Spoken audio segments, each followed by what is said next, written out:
Good day, everybody. My name is Brad Steele, and I'm the Senior Director of Unified Communications at the Commonwealth of Mass, and I am an NASTD Life member and past president. NASTD is the National Association of State Technology Directors, and it is made up of technology professionals serving state government. It is a member-driven organization whose purpose is to advance and promote the effective use of information technology and services to improve the operation of state government. In the Constitution for NASTD, Article 1, Section 2, under Purposes and Goals, lists the second goal as to engage in programs for the training, education, and development of technology professionals from all areas of state government. While president, we decided to put together a set of educational videos to serve that purpose. We like to call them IT-101 videos, and this is one of them. And this is to help with that education.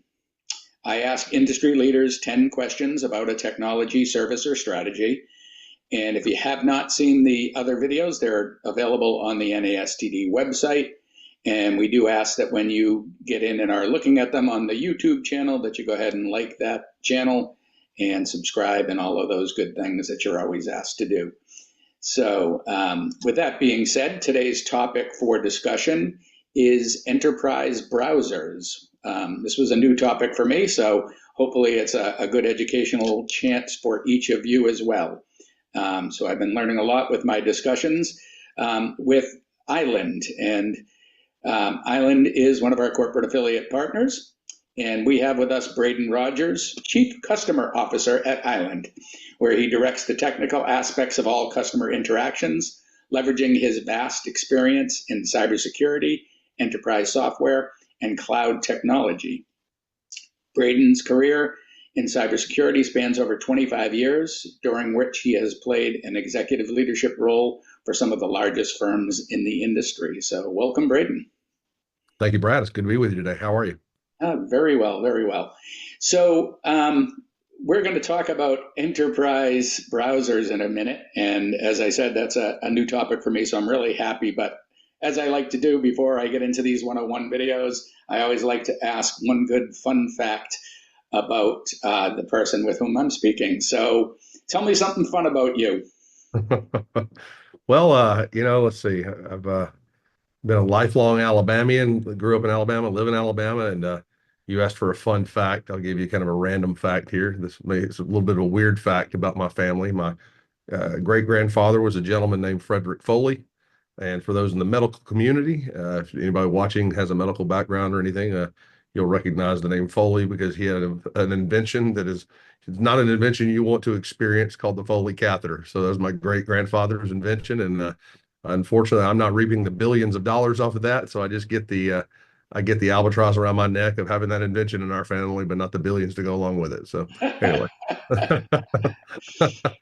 Yeah, that's a great invention. That's a great fun fact, by the way. And that's a great invention, I'm sure, although my experience with it, not so much. Yeah. But that's an entirely different story for All another right. day.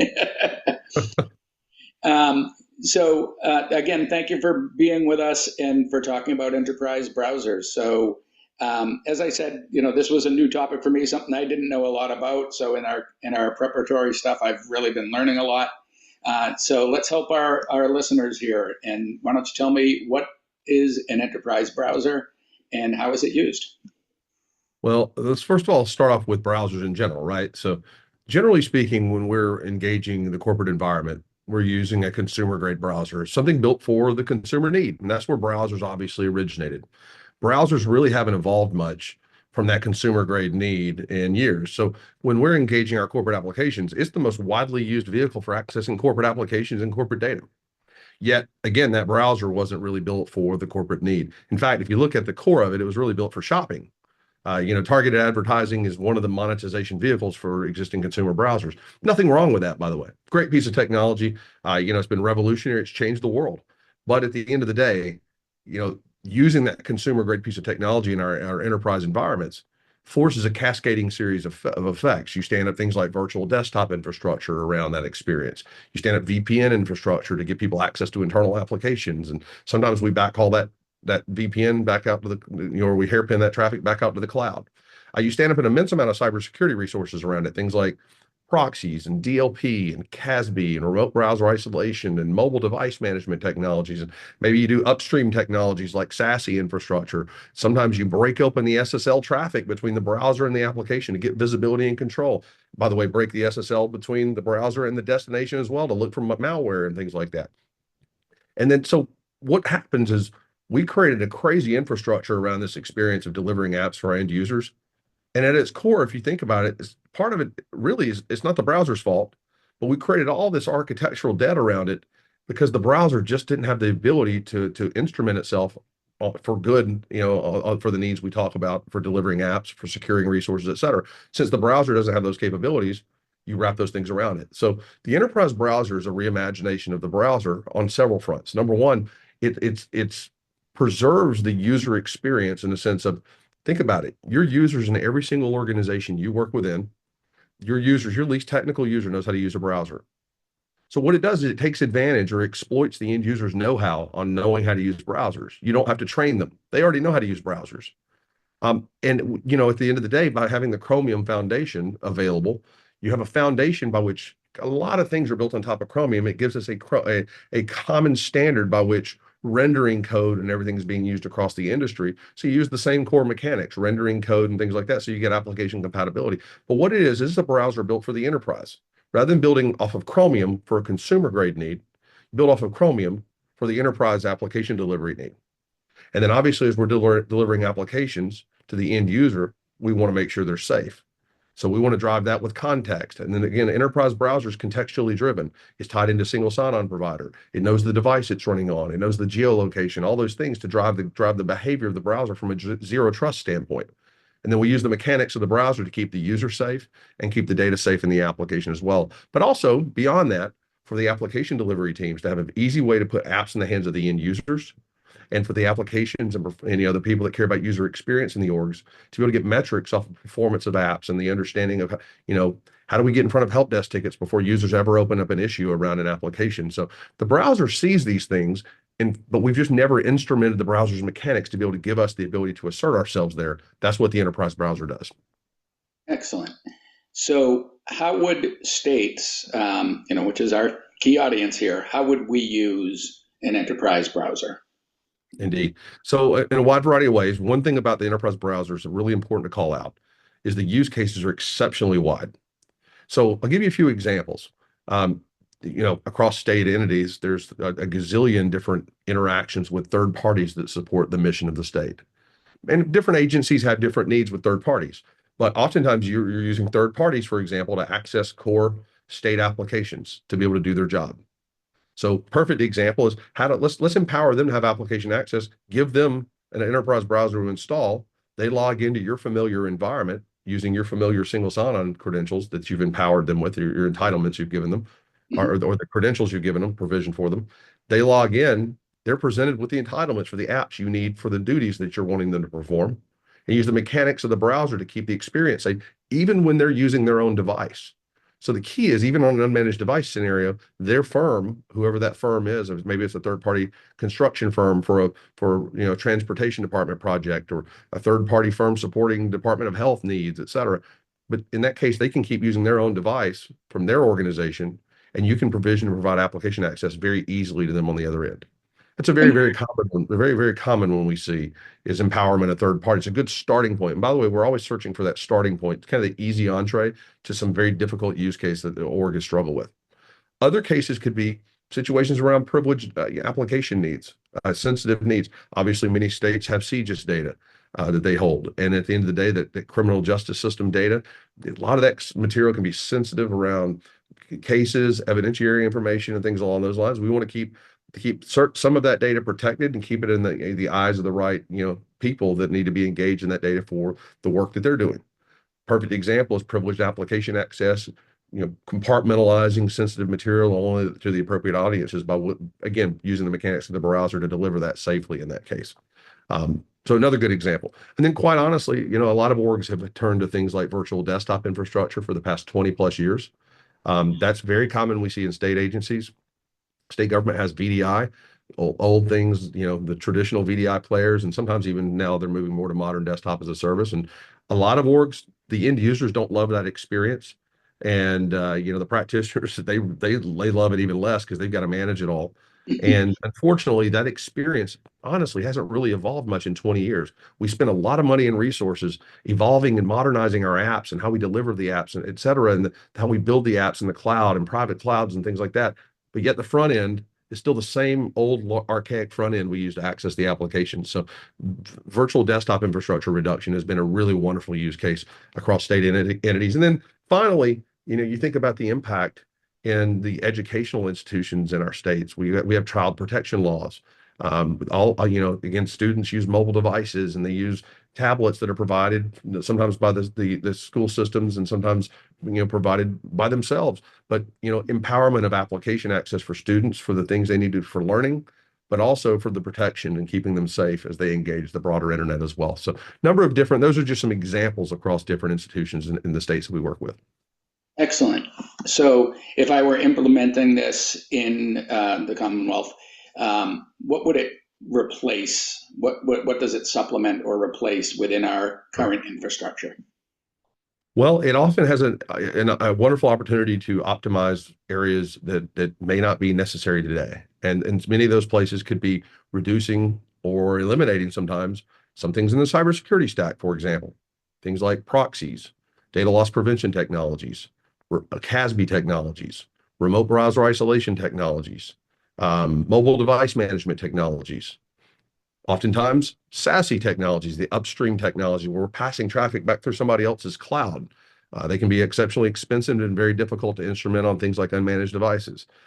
So in the cyber realm, those are some examples. Password managers is another example, built into the enterprise browser as a password manager. You get into IT and infrastructure resources. I mentioned VDI a moment ago. Really wonderful opportunity because unfortunately, there's an exceptional amount of spend in those places. A VPN infrastructure is a very common one. Obviously, people are trying to provide access to on-prem apps. Well, an enterprise browser has built-in zero trust network access natively into the browser without a VPN client required. So you can start optimizing in places such as that. So and then even further into things like digital experience technologies for app performance monitoring and things like that. And by the way, many of these things we can optimize and reduce or eliminate where the org doesn't find value.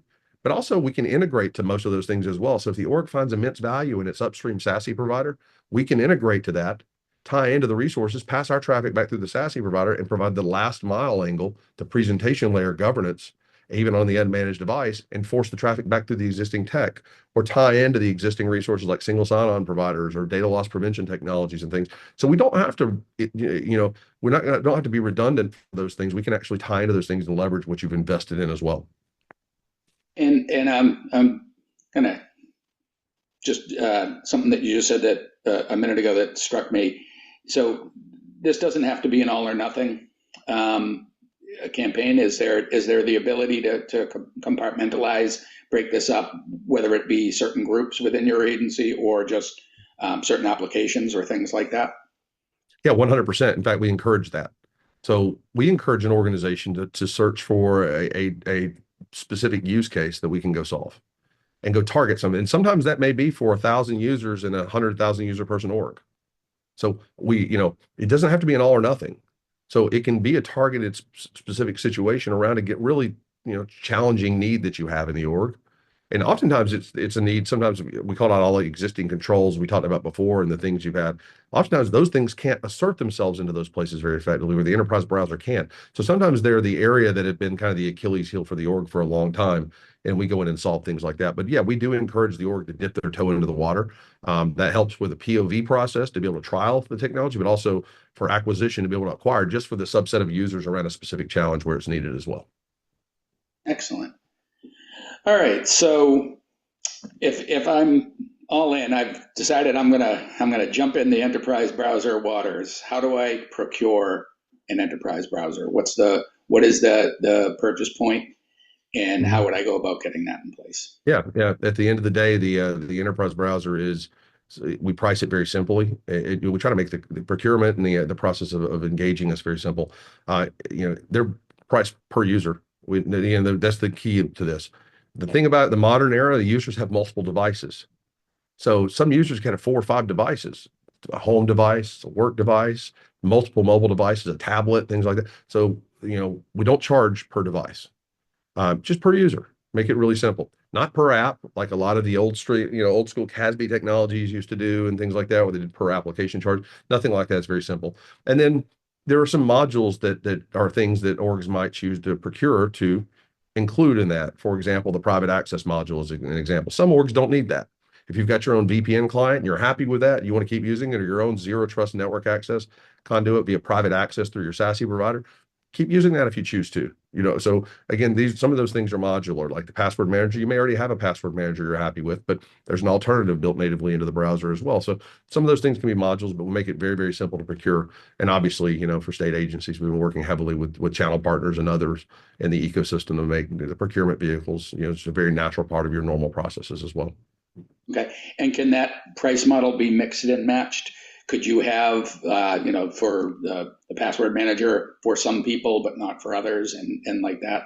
So you can Yeah, break it down. 100%. So yeah, and that's quite common. There may be, as an org acquires more and more of the enterprise browser, they may find that, well, we need private access just for this audience of users over here. So perfect. You just acquire the licensing necessary for that module just for that audience of users, while the other users benefit from the other parts of the browser as well. And then if you ever need it, boom, you just add the users for the other parts. And those are very simple things to enable as well. So they're literally most of those are literally a flip of the switch to turn them on for the user. It's not an additional deployment that's involved in some of those things as well. Right.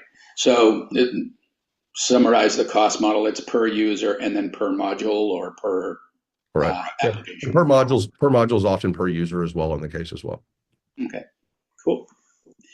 All right. So again, here I am. I know how much it costs now. I know what it is because you made me wicked smart, as we like to say in Boston.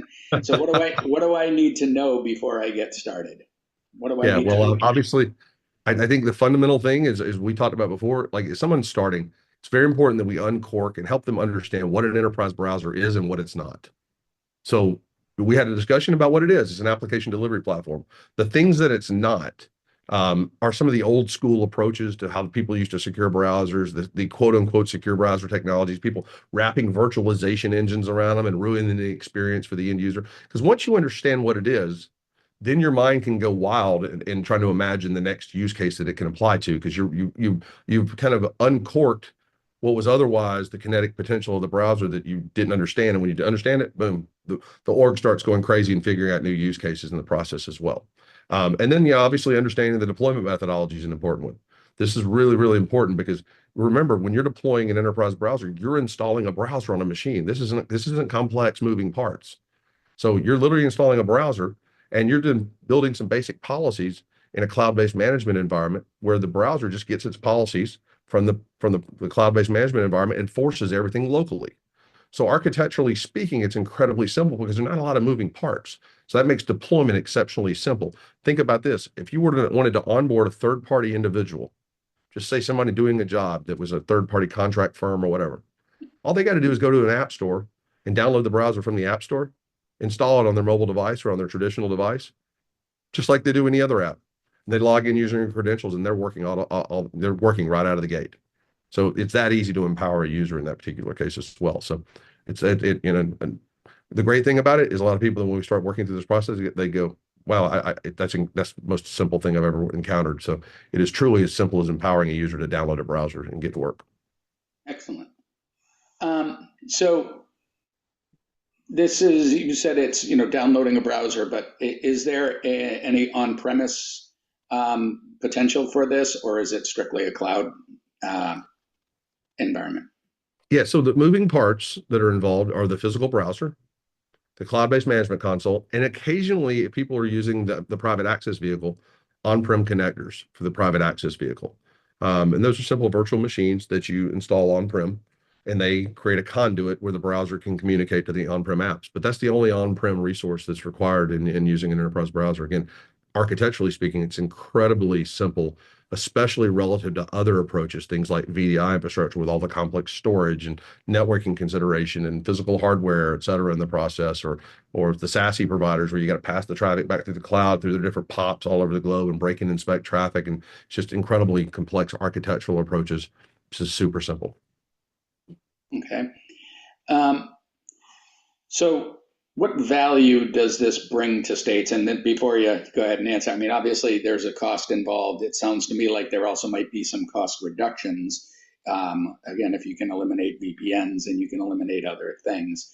But what's the real value that this brings to it to the states? Well, let's start with the one thing that's missing from most technology decisions we make, and quite often, it's the end user experience. Oftentimes, in many things we roll out to our end users, they're the taxpayer. We do things to secure the resources, but the end user suffers through an experience. We do things to deliver applications, and we give them things like VDI, and then they suffer. So one big thing, kind of mission number one, is to ensure the user gets a really natural application access experience, and eliminate friction for the end user, and make them more productive. So that's core job number one in the process, along with many other things. But we think about the end user right out of the gate. They get great consideration because they get a natural environment to work in. There's a lot of value in that. When your users are less frustrated with the technology decisions and they're less friction in their work, they're happier in their jobs in general. So that's a good place to start, right? Then obviously there's the value that's received in many other parts of the org, as we talked about before, the reduction in the infrastructural costs and the things around, IT and infrastructure that we talked about before, and even the optimization and the cybersecurity angles. And then one other thing as well, I should mention, the ability to assert your will into places sometimes that you've had difficult times doing. So maybe, for example, your data prevention technologies. We've got these third parties we're empowering. It's hard to get our DLP agents on their machines. We don't own the machines. So your ability to assert your will into some of these corners of your business where you have blind spots, the enterprise browser can illuminate those and tie into your existing resources and extend your DLP investment into places where otherwise you hadn't been able to do, or extend your investment in XYZ into those areas as well. So there's a lot of value to be received in those. But again, the best part for us is there's three big audiences that win in the usage of Island. Your cyber audiences win, your lines of business get immense value in the usage of Island. Think of lines of business as the orgs that have call centers, that in some of the orgs we work in. Some orgs that we work in have mergers and acquisitions, not as appropriate for a state entity, but they have whole businesses, lines of businesses. Their job is to do these. We make their jobs easier, and then the end users win. So all three pillars win in that particular case. IT folks, cybersecurity, and end users. Okay. Um, one of the key questions that I always ask about anything that we're discussing, and it's one of their major topics at the NASTD events, is security. So, are there any security concerns with rolling out an enterprise browser? Well, I'd say there's security concerns with using the existing browser. Let's start there first. Um, Here's the best part about using an enterprise browser. You're better off just using it with no policy than you are the consumer grade browser in your corporate application environments. Let me explain a few examples why.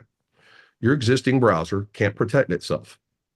For example, things like the cookies and cache in the browser, extracting content from those things. Malicious adversary can reach in and grab content from the cookies and cache for things like session replays. They can use things like debug tooling. They can use things like sometimes they can stand up man in the middle attacks and intercept traffic.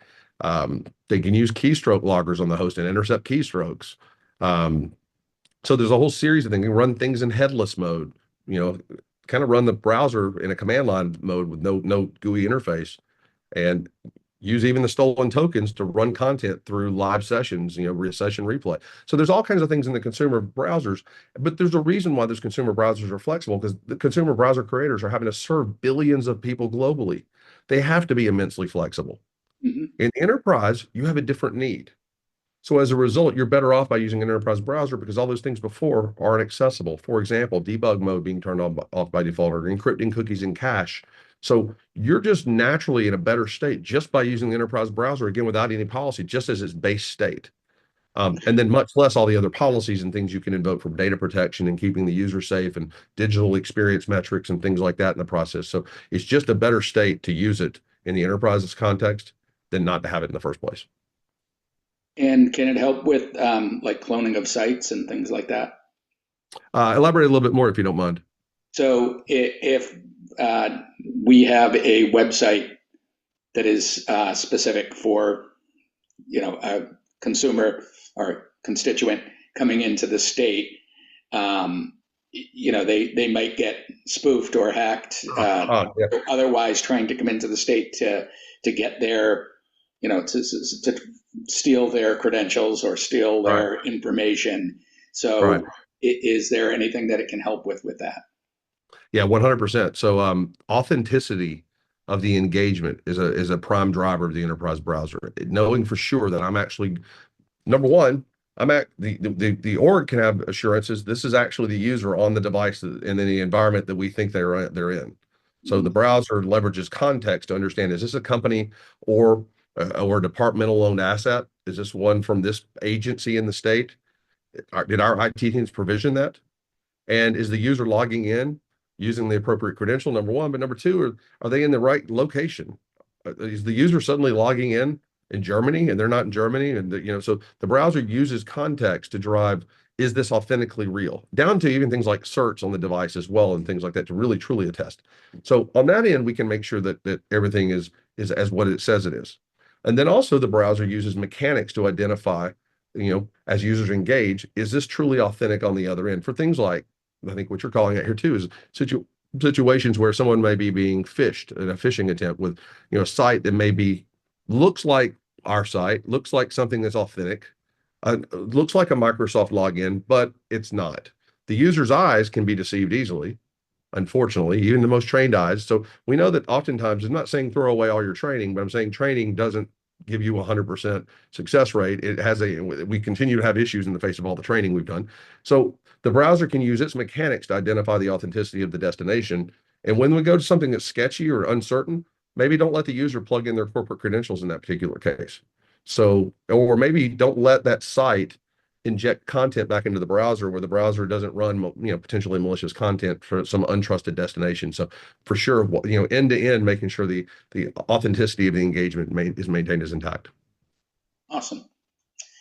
All right, so we're winding down. I think I told you when we were setting this up that it would be relatively painless. My last question is the same question I ask everybody. What did I forget to ask you, or what else do I need to know?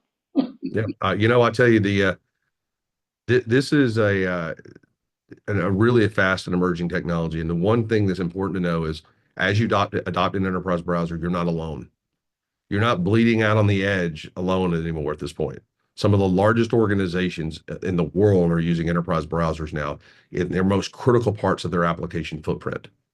Even if you haven't heard of it, you will find across industry, whether you be state and local entities in this particular case, whether it's an organization in financial services or manufacturing or you know construction or healthcare, et cetera. There are massive, massive organizations using this at massive scale. And by the way, there's also organizations that are really small using it in their scale. And the powerful part for them is, as one told me recently, it's really interesting. I get the power of having the stack of technologies without having to pay for the stack. So really interesting comment because they don't have the same resources and funding to operate like a large multi-billion dollar bank has, yet you're a local community bank and you've got to operate on thin resources, you get the same kind of outcomes. So whether you're a large entity in the state government or a small entity in the state government, you can get immense power in that process as well. So I guess my takeaway about your comment is that no, you're not alone. This has been tried and true, and it's been well proven at this point, and has a lot of backing both by people using it today, but also industry analysts and many others in the process as well. Excellent. Well, that brings us to the end. This has been incredibly informational for me. I say this after every call. After all of these that I've recorded, I've learned something, and hopefully the folks that are listening to this have learned a lot as well. So again, Chief Customer Officer at Island, Braden Rogers, thank you very much. And if folks have questions about enterprise browsers, you can reach out to Braden or you can contact me, Brad Steele, brad.steele@mass.gov. Thank you very much and talk to you soon. Thank you, Brad. I appreciate you having me on.